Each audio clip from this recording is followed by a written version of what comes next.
हाँ भाई, तो आज के समय में most important question is why homeopathy. ऐसा होम्योपैथी में क्या है जिसके लिए हम आपको बोलें कि आप होम्योपैथी को चूज़ करिए। चलिए वन बाय वन शुरू करते हैं, लेकिन सबसे ज़रूरी चीज़ है आज के इस वीडियो में हम लोग समझेंगे किसी भी ट्रेडिशनल मेडिसिन सिस्टम के एडवांटेज और हैज़ार्ड्स के बारे में। खैर, आप हमारी बातों को क्यों मानेंगे, तो इसके लिए हम आई बटन में कुछ आपको लिंक भी दे देंगे। जैसे बड़े डॉक्टरों की बात तो आप मानेंगे, जैसे डॉक्टर के अग्रवाल साहब की बात मानेंगे, बाकी कुछ लोगों की बात मानेंगे, ठीक है। तो वो हम आगे आने वाले समय में आई बटन में आपको दे देंगे, नीचे डिस्क्रिप्शन बॉक्स में भी दे देंगे। ज़रूरत यह है कि हम मरीज़ को रिस्पॉन्स दें और मरीज़ खुद ही एडमिट करे कि homeopathy is very good science.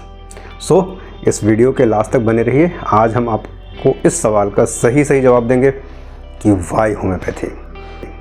मैं डॉक्टर अतुल कुमार सिंह, निरामया होम्योपैथी के अपने इस चैनल में आपका स्वागत करता हूँ। उम्मीद करता हूँ कि आपको हमारे वीडियोस पसंद आ रहे होंगे, और यदि ये वीडियो आपको पसंद आए तो लाइक करिए, इसको शेयर करिए, और अभी तक आपने हमारा चैनल यदि सब्सक्राइब नहीं किया है तो ज़रूर सब्सक्राइब करिए।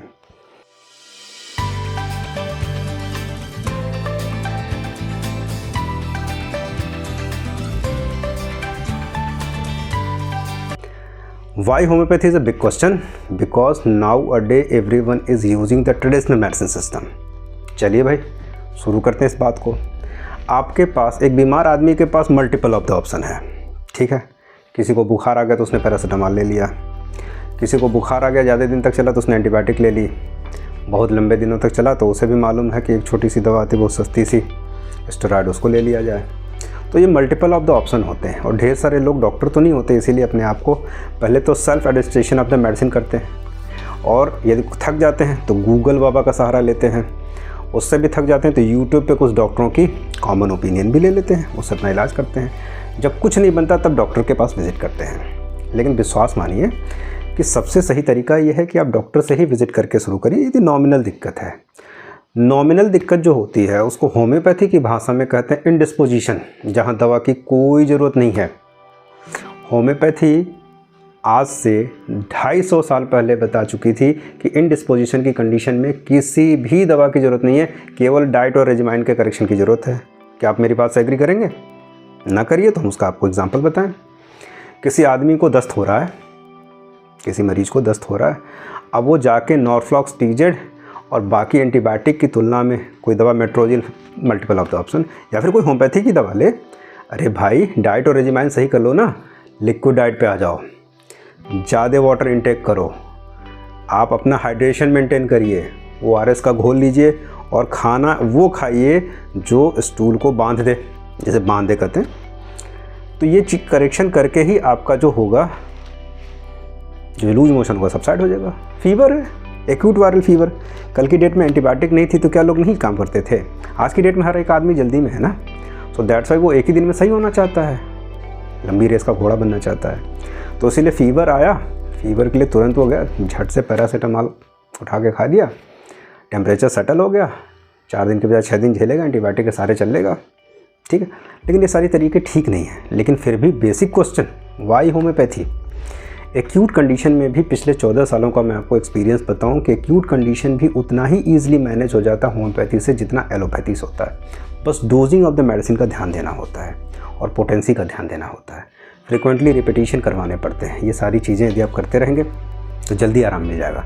तो अब तो ये एक्सक्यूज़ रहा ही नहीं कि होम्योपैथी देर से काम करती है, एलोपैथी देरी से जल्दी काम करती है, ऐसा कुछ भी नहीं है।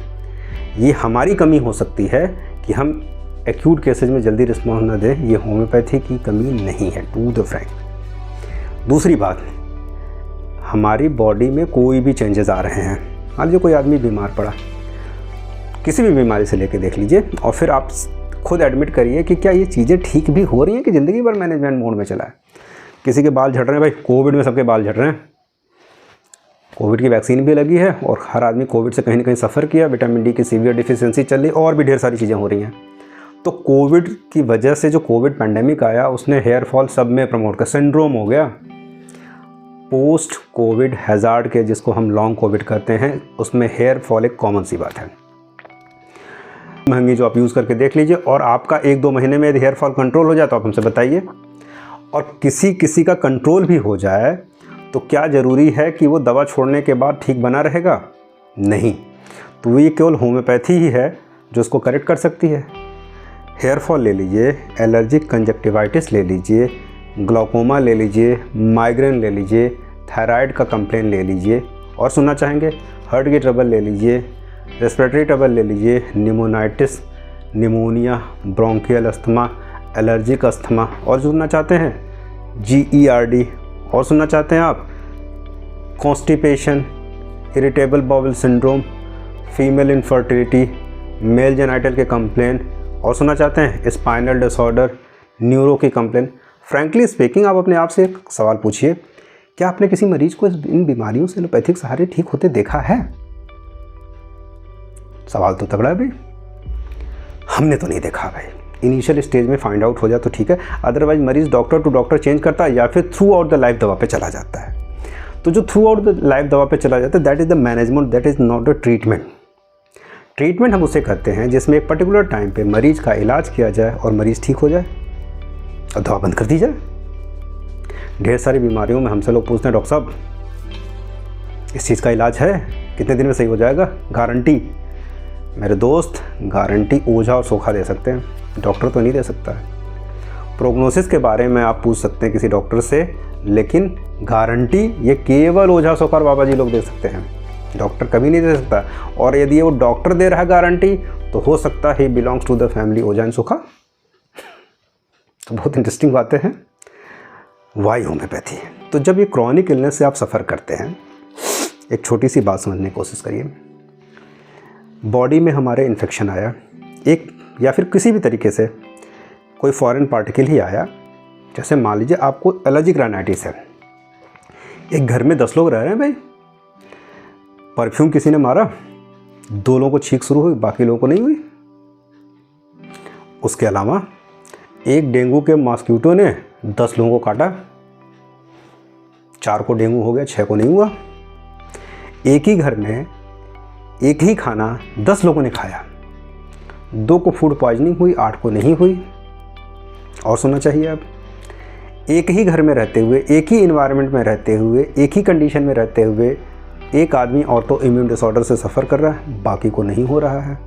और सुनिए, एक मरीज हमसे बोला, डॉक्टर साहब ज़िंदगी में हमने कोई गलती नहीं की, कभी कुछ भी नहीं खाया, कभी स्मोकिंग तक नहीं की, और फिर हमें लंग कैंसर क्यों हो गया? उसी इन्वायरमेंट में रहने वाले उस आदमी को हो गया, बाकी को नहीं हो।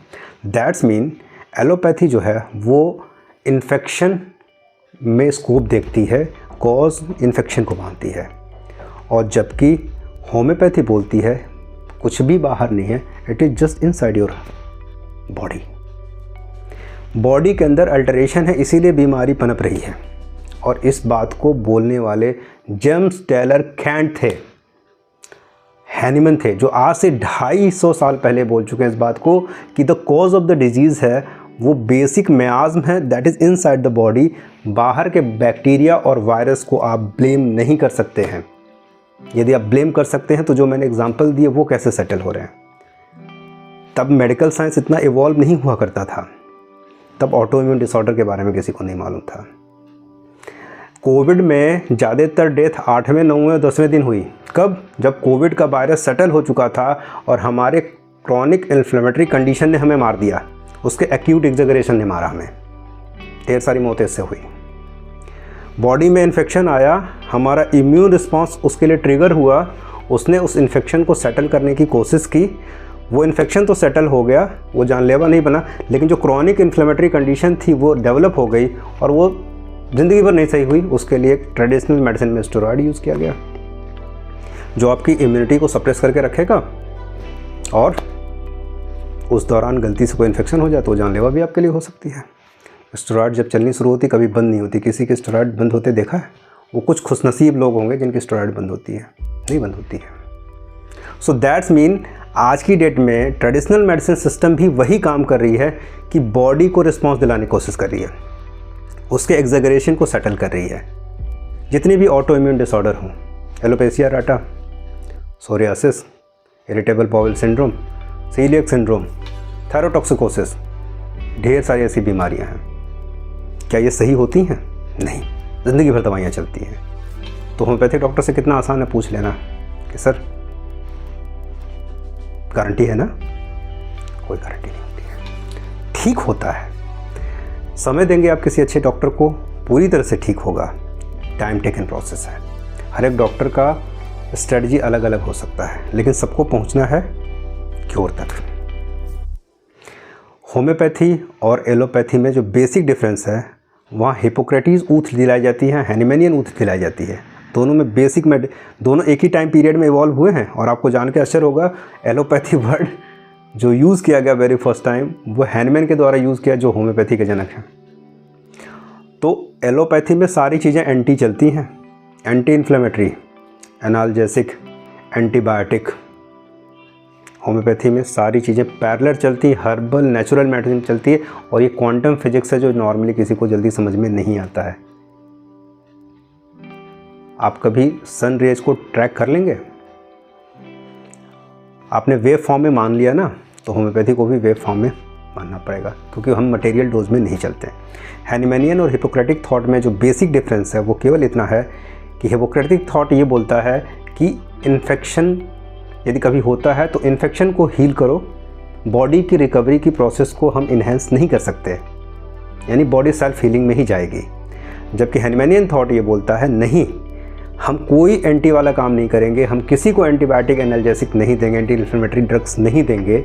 हम केवल इतना काम करेंगे कि अपनी दवाइयों से सिम्टोमेटिकली बेस्ट मिनिमम मेडिसिन के थ्रू हम वो प्रोसेस इवॉल्व करेंगे जिससे बॉडी की हीलिंग कैपेबिलिटी को हम बढ़ा सकें।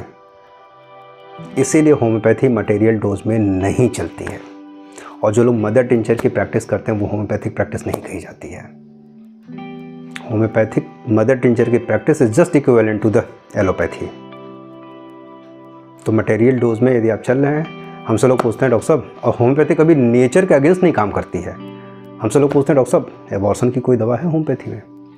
अमा यार, होम्योपैथी में एबॉर्शन की दवा कैसे हो सकती है? यदि वो नेचर के अगेंस्ट चलती तो हम भी एंटी में नहीं जी रहे होते। मदर टिंचर से जो लोग एबॉर्शन करवाते हैं वो गलत बात है, क्योंकि मदर टिंचर की practice is just allopathic practice, क्योंकि आपने क्रूड फॉर्म में दवा दी है। दूसरी सिंप्लिसिटी है, हम किसी को पेन नहीं देते हैं, इजी गोइंग तरीके से मीठी गोलियां या फिर लिक्विड ड्रॉप देते हैं।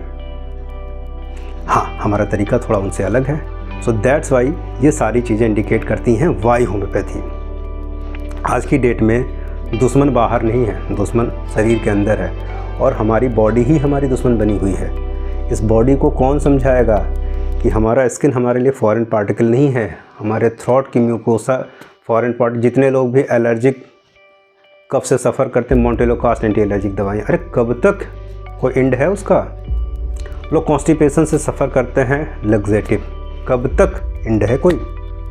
और यदि आप सही होने की बात कर रहे हैं तो डायबिटीज सही हो जाती है क्या? हाइपरटेंशन सही हो जाती है? देखा आपने किसी का? प्रोस्टेट सही हो जाता है? सीकेडी के मरीज सही हो जाते हैं जिनकी किडनी डैमेज हो रही है? अरे जनाब, एक छोटा सा एक्जिमा तो जल्दी सही नहीं होता है, बाकी की बात ही हम क्या करें।